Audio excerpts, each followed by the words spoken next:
कहानी की शुरुआत में हमें एक साइंटिस्ट को दिखाया जाता है जिसका नाम है डॉक्टर सूजन। वो एक शार्क पर एक्सपेरिमेंट कर रही थी। उसने एक खास डिवाइस शार्क के दिमाग पर लगाया, लेकिन उसे अंदाजा नहीं था कि खतरे की हल्की सी आहट मिलते ही शार्क जाग जाएगी। किस्मत से शार्क दोबारा बेहोश हो गई। मौका मिलते ही सूजन ने उसके सिर पर डिवाइस फिट किया और इमेजिंग सिस्टम की मदद से लगभग 10 मीटर लंबी सुई उसके ब्रेन में उतार दी। बेहोश होने के बावजूद शार्क तेज दर्द महसूस कर रही थी, लेकिन आखिरकार सूजन ने उसके दिमाग से 4.5 मोल प्रोटीन निकाल लिया। उस प्रोटीन को अल्जाइमर पेशेंट की डैमेज ब्रेन सेल्स के साथ मिक्स किया गया। अब सभी लोग स्क्रीन पर नजरें टिकाए रिजल्ट का इंतजार कर रहे थे, क्योंकि अगर यह एक्सपेरिमेंट सफल हो जाता तो लाखों मरीजों को नई जिंदगी और टीम को एक मोटा मुनाफा मिल सकता था। जैसे ही प्रोटीन और ब्रेन सेल्स के बीच रिएक्शन हुआ, डैमेज हो चुकी सेल्स दोबारा जिंदा होने लगी। इस रिजल्ट ने यह साबित कर दिया कि उनका एक्सपेरिमेंट सफल रहा। सफलता की खुशी में एक साइंटिस्ट ने तुरंत सिगरेट जला ली,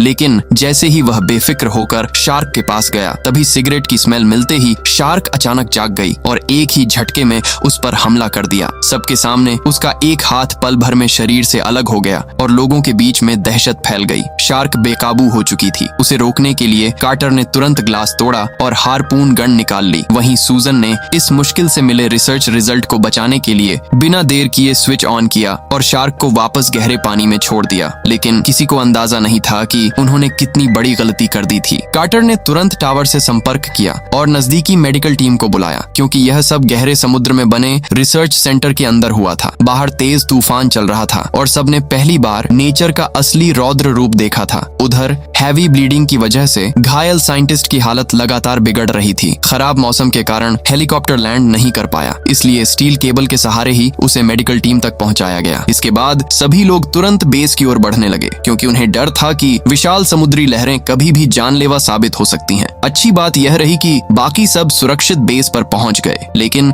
स्ट्रेचर पर पड़े साइंटिस्ट की हालत अभी भी क्रिटिकल थी। तभी खराब मौसम के चलते ऊपर खींचने वाली मशीन अचानक फेल हो गई और बिना किसी सपोर्ट के वह केबल सहित सीधे शार्क से भरे समुद्र में जा गिरा। बेस पर लौटते ही सबने देखा कि शार्क ने केबल को अपने जबड़ों में जकड़ रखा था और उसी के सहारे वह हेलीकॉप्टर को अपने इशारे पर नचा रही थी। कुछ ही सेकंड में हेलीकॉप्टर टावर से टकराया और जोरदार धमाके के साथ खत्म हो गया। ब्लास्ट इतना पावरफुल था कि बेस के कई हिस्सों में आग फैल गई। साथ ही उनका पूरा सर्वेलेंस और कम्युनिकेशन सिस्टम भी डाउन हो गया। जब सबका ध्यान कंट्रोल पैनल पर था, तभी रसेल ने देखा कि पास से कुछ तेजी से उनकी तरफ बढ़ रहा है। अगले ही पल उसे समझ आया कि वही शार्क उनके घायल साथी को मुंह में दबाए सीधे ग्लास वॉल की तरफ आ रही थी। पास पहुंचते ही उसने उस आदमी को पूरी ताकत से कांच पर दे मारा और अगले ही सेकंड ग्लास में दरारें